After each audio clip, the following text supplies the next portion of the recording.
All right, welcome to the special episode of Realtor Fight Club, where it's going to be Rachel and Anne fighting today. Hey, ladies. Hey, Hi, hey. Jen. Hey, Ann.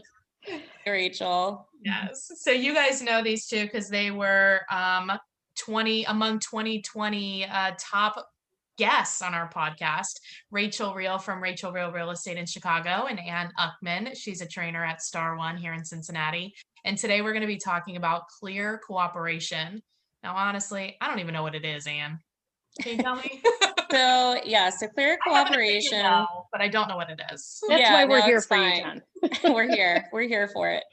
So it was implemented about a year ago, and it essentially states, among other things, that you cannot advertise a listing publicly or privately, even if it's a private Facebook group, yard sign, whatever, unless it's among your own brokerage. That's allowed. If the listing is not going to be active in the MLS available for showings within 1 business day. Okay. So you're not allowed to advertise you cannot put it on Facebook. You can't blast it in an email blast to multi-brokerages or various agents from different brokerages unless it's going to be available in the MLS, available for showings within 1 day. So it's like basically saying, rule. it's an NAR rule that's been handed down. You can make it more strict, but you at least have to follow. That's the basic minimum. And I think, Rachel, you said in Chicago where you are, it's 24 hours, not just one Correct. business day.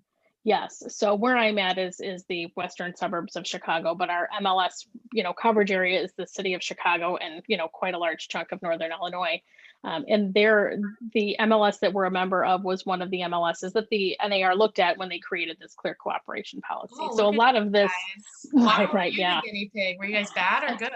No, I'm guessing it's just because we've had a lot of this stuff in place for a period of time prior to this. So they Okay. kind of looked at that as, here's some things that an MLS that's been practically doing some of these things up through now. So, let's talk to them and see what works and what doesn't work.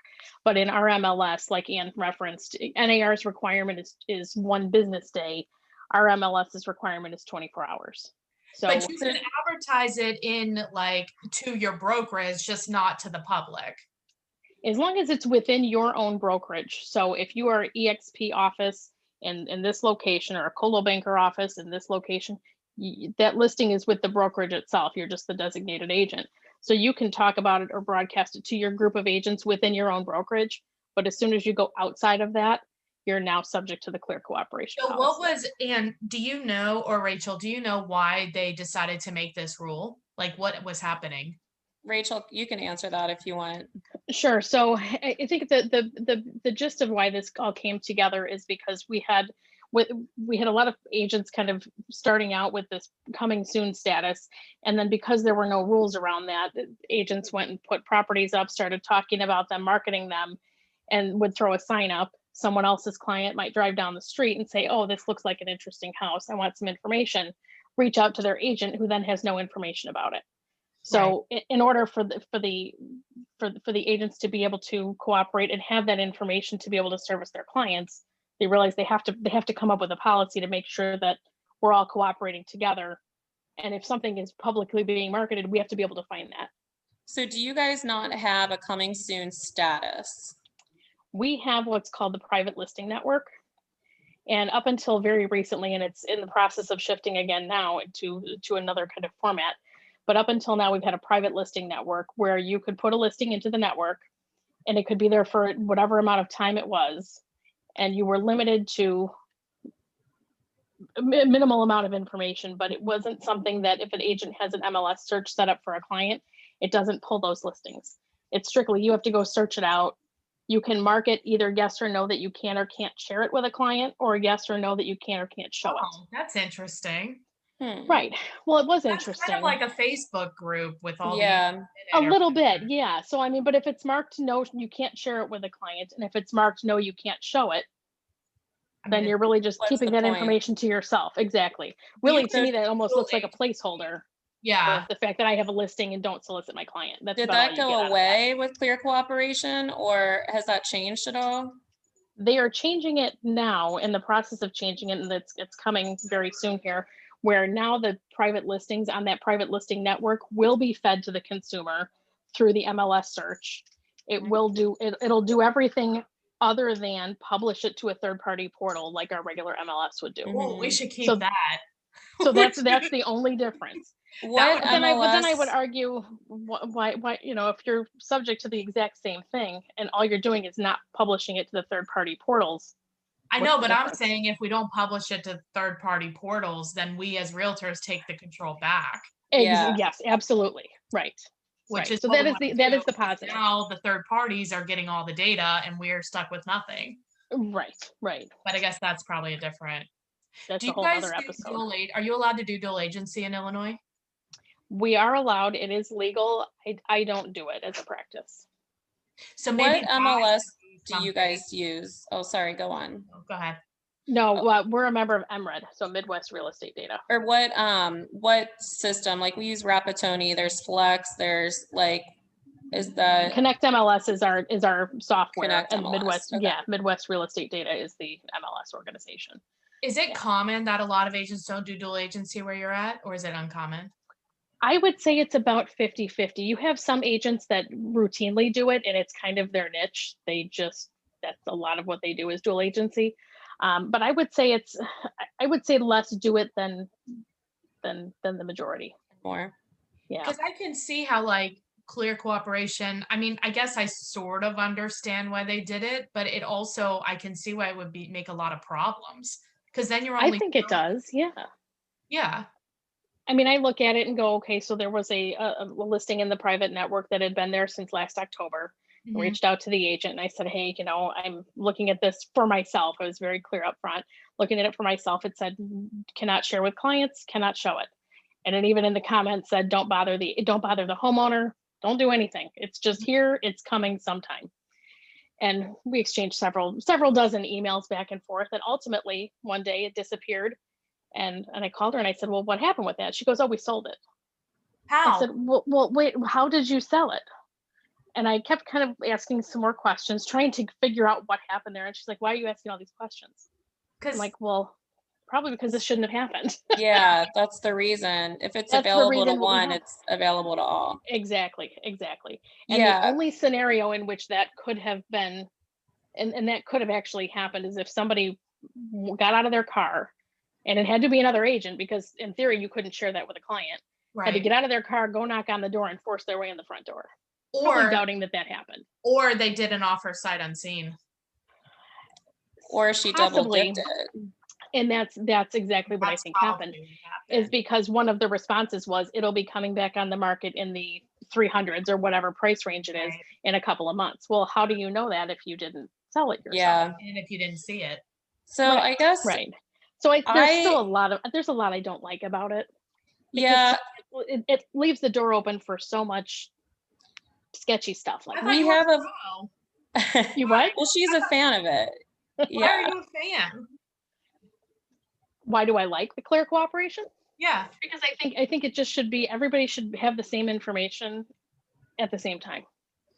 If we didn't, if that yeah. wasn't, if we had clear cooperation and that goofy stuff wasn't a part of it, Uh-huh. we'd all have the same information. We'd all not look like, idiots to our clients on occasion when they call us and say, hey, I just drove by this house. Why can't I find it anywhere? You're supposed to be the resource for them. Right.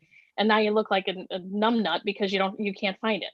Now Yeah. So- and I understand that part of it. I Yeah. do agree that, one of the reasons that they stayed in there are a few YouTube videos, and I know you said you listened to the NAR podcast on clear Yeah. cooperation this morning again. Right.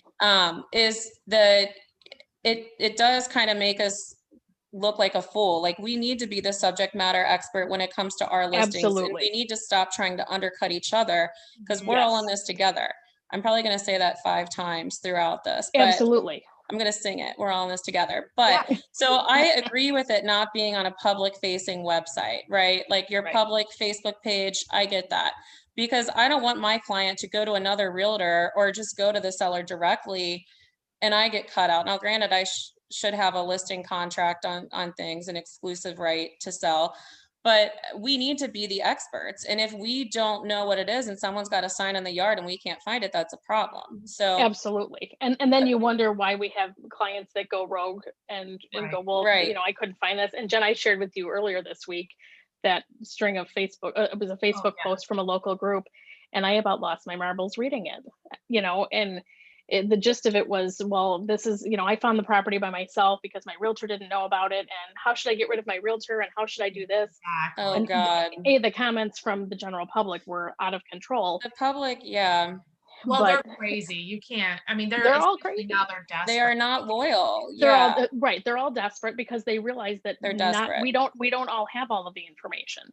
And if we just all have the information, again, we would be the subject matter expert, and they'd feel comfortable coming to us that they weren't missing out on something else. So if we can agree that, do we all, like, I was trying to think about that. Like, do we actually agree that everybody should have the same information at the same time? 100%. Yes. Now, well, maybe. Here's my issue. So in Cincinnati, at least, and I know that it in other parts of the country, I don't know about Chicago area, but in Cincinnati, at least for the most part, we had a good thing going. Our coming soon status was in place. We had some violators of that. We still had some issues with people posting stuff, putting a sign in a yard, and we couldn't find it. And the next thing you know, they bought with that realtor on the sign instead of you. Yeah, right. But in general, so, and I'm saying this kind of one-sided maybe, but I moderate a Facebook group of about 2,500 realtors out You of seven. us for sure. You babysit the Babysit feral us. cats. Yeah, out of 7,000 realtors in our MLS. So it's called Buyer Needs for Cincinnati Real Estate Agents, and we used to be able to post delayed entry listings. Delayed entry didn't have a time limit on it. It could be delayed for 15 days. It could be delayed for 6 months, as long as the listing contract hadn't expired by then. And we used to be able to post those in there in this like private Facebook group. And the group is open to anyone who's a member of the Cincy MLS. We check your credentials, you're allowed in, unless you're a chronic violator of the rules. But the problem is we can no longer do that. But what can happen is large brokerages, such as we have some here who have 1,000 agents and some who have 800 agents or 600 agents. And my company, my brokerage in particular, we have about 250 agents. So we already have this problem where it's every brokerage for itself, and they're sharing listings, trying to sell their own listings before they hit the market. And now the little guy's being cut out. Like we have plenty of a number of boutique brokerages where I didn't even know that listing was coming, and it's not an office exclusive listing, but you're still allowed, like it's going in the MLS, but you're still allowed to market it to your brokerage, which I'm not disagreeing with, but it really discourages cooperation among brokerages. And now more than ever, we need to present a united front and prove our relevancy, and it's making it hard. We have a whole bunch of consumers going rogue, like you said before. They're selling their houses in the freaking Facebook marketplace and every mom group and neighborhood group out there, and not realizing our value. And it's hurting us, our industry, and they may not know it, but it's hurting them too. It is. And they'll see it eventually. They don't see it now, but I think they'll see it eventually. But that's my frustration. I feel like this was handed down from NAR, as mandatory for every organization and or every MLS, and without saying, hey, this is what we recommend. But if you decide as an MLS that you have a good thing going, then by all means. Yeah, why would it have to be for it. like a national thing? It does seem more local. Anyway, seems weird. Yeah, I think, well, I mean, from what NAR says, they've got the national policy, and you can modify, you have to at least reach those criteria that they've set out. And then if you want to make it more specific, again, in your own MLS, in your own area, you can, but you can't make it looser. You have to at least abide by that and then make it more specific. It just doesn't sound like they thought about the kind of ramifications of what would happen, you know what I mean? Or like different, because different MLSs operate differently and different localities operate differently. Right. Now, Anne, do you think if we all had the same information at the same time, that would be more, why do you feel that that's less helpful for the smaller boutique brokerages? So if we had the same information at the same time, it would be fine. So we have an option in our MLS where you can check yes to be displayed on the internet, or you can check no for it not to go to the IDX feeds and everything. However, it's, you know, we had talked about that, like, is that when Clear Cooperation came about, I formed a task force of people from various brokerages, large and small. There were like 10 of us. Did you guys carry guns? Huh? Did you carry guns or tasers? We did. And torches for sure. So we had, you know, I formed a task force out of the people in that group. There were 8 or 10 of us just saying, hey, like, is there a solution to this? How do we work around this? What do we change about our rules in this private group? And we had toyed with the idea of saying, do we recommend that people just put internet no on the thing? But that is a pain in the rear end for admins across our, you know, area here. It's not an easy function, and it wasn't one that would work well for us. Now, I get that people are like, well, you know, putting it in a Facebook group of 2,500 out of 7,000 people isn't necessarily making the information available to anyone. And I would argue that, because I wonder what percentage of the 7,000 are actually have customers active. Yeah, probably right. And a lot of them are probably, you know, they're a little bit out of the area, but they want to belong to the Cincy MLS. Like maybe they're in Dayton or something. But also I feel like I worked my ass off to network behind the scenes and try to search that group and find listings for my people. And if you aren't willing to do the same, then get out. Like, you know, prove your value. Like the rule kind of, so then you're keeping it more either to yourself or to your brokerage. So it actually did the opposite of cooperating. It seems like it made it more, it made it worse, because it made it worse. Yeah, and because people can't get access to every listing and they're being cut out, consumers, they don't trust their realtor, they're not loyal. I was referred one the other day who had been through 3 realtors, and I didn't want to touch that with a 10-foot pole. And then she's got her condo listed with a person that wasn't even on that list of 3 realtors that she had mentioned. So, you know, here I am just trying to survive. And well, and if the client thinks, if the home buyer thinks, well, if I start with this brokerage A and I can't get anywhere with that brokerage because they can only share what's in their office, then I've got to move to this one. That's not helpful. That's not helpful. And how is that helpful to somebody who's an individual broker like myself? Exactly. So I'm not in an office of 50 people or 20 people or any people. I'm completely by myself. So that's where it gets to be challenging. And then again, proving your value to the consumer. I like I said, I about lost my marbles reading this string of Facebook comments about, you know, well, your realtor doesn't do anything, so just can your realtor. And I finally said, hey, you know, and they said that the person posting said, I don't want any realtor input. I only want homeowners input. I love said, well, hey, with all due respect here, you guys don't understand that you've signed, if they've got a signed agreement, you've got a signed agreement. You need to talk to an attorney. That's a contract. Outside of that, here's a bunch of other things that are going to happen. Well, I think in general, it's hard for the consumers to fully understand what exactly we do. You know, absolutely. We have so many, as an industry, we're terrible about explaining all of those things. Well, because I mean, to Anne's point, I mean, if only 2,500 people are in the group out of 7,000, and we feel like that's an actual representation of active agents, that's more than half the agents are not active. Right. You know what I mean? So like, if you have more than half of the people in your industry that don't actually do the work, of course it's hard to explain. And then half of the half that are working are terrible. And that percentage that's not doing this on a regular basis certainly isn't keeping up with things like the private network, the coming soon statuses, or things like we're talking about right now. We're talking about it because we're knee deep in it. Keep up with any of that though, and I will say, talk about it.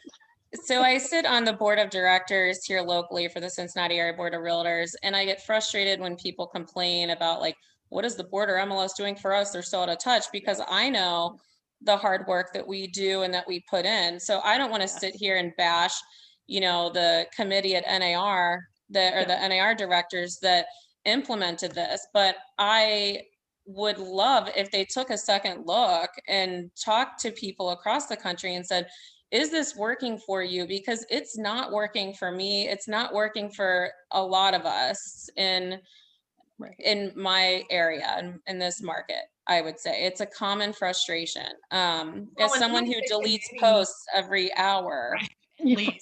every minute. Every minute. I wonder yeah. too, to your point, I mean, we talk a lot about like being part of the committees and doing things, but a lot of people don't want to do it. So the people that are left like doing it, you have some active agents, and then you have a lot of like inactive agents too. Mm-hmm. They're not made up of necessarily like the broader, like all different types of agents, are they?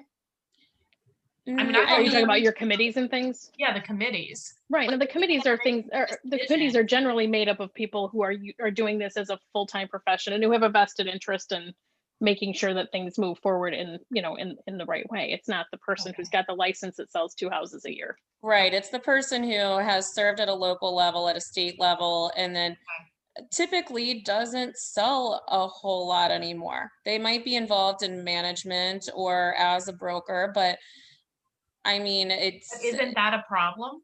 It is, and that's across all levels. Right. But it also is one that I don't know we can change, because volunteer, volunteer positions. It's a volunteer position, and it takes a lot of freaking time and effort. And if I'm going to try to sell real estate and provide a sustainable career as a single woman in her late 30s, I'm just adding that for fun. Please apply if you're sick. Did it have an effect? Yeah. Yeah. It's difficult to find the time. I do it, but some days I'm like, good God Almighty, I just got out of an all-day meeting for the Board of Realtors. It went from 9 to 3, a little after, which is fine. I'm not complaining. I'm just saying that's the reality of what it is. So exactly, we still have to have those people, but I just really would like them to reconsider. And I don't know who I appeal to about that, but I think I'm going to appeal to someone about it. We'll send the video. Well, you know what's interesting too is I've even had conversations when I started getting into a situation, that particular situation I talked about earlier, with the one that just after 3 months just was gone and now it's coming back. I talked to the MLS and I called the rules department and I said, okay, explain to me how could this have happened? And their take, the help desk and the rules department at the MLS doesn't have the practical use and the practical mindset to look at how the private network or the coming soons work. They're looking at it as, this is on paper, this is how we do it. So we went around and around and around for probably 45 minutes, me explaining how in practical purposes that doesn't make any sense. This is how, if you say no, you can't share it, no, you can't show it, then no one should be in there. Right. But technically someone from her brokerage could have been under clear cooperation guidelines. I don't know about your local guidelines, but right. But and like that's what we're trying. That's what's frustrating to me. On a national level, my brokerage is a large brokerage, but like you said, you're a one-man band. So right. That's got to be frustrating to you. And it's frustrating to me for people who have brokerages your size or even my size. So right. Can it be on FaceTime though? That's not really showing it, right? FaceTime? Like, can you, like, if I have a house for sale and nobody's allowed in, but what if I'm like on the phone with them? They're not in. Here locally, you cannot do virtual only showings. You have to allow in person, but you can also allow virtual, but it has to be at least in person. But somebody can buy it without being there is my point. Oh, absolutely. Yeah. Right. So that could have happened. It could have, but why are we giving someone the benefit of the doubt? I was just told that it didn't happen because it was not God's will, and that just puts me in a whole nother. Oh God! All right, I I mean, It was this not God's will.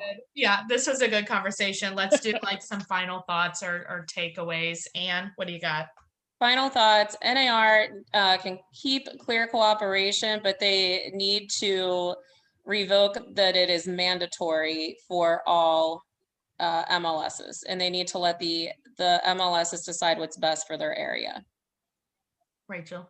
Yeah, and I think from a general perspective, all of the agents being able to have that same information at the same time puts us in a position where we're the market experts for the clients, and anything other than that makes us look bad in the eyes of the public. So I think there's good and bad about everything, and I do think it needs to be tweaked a little bit here and there, to your point, Anne. But yeah, I mean, we need to keep doing a better job of educating the public too. Rachel and I basically agree on this, so we're not fighting. We're hugging it out right now. Right, we're hugging it out. We realize we actually kind of agree. We thought that you guys were. That's okay. Sometimes Monica and I agree too.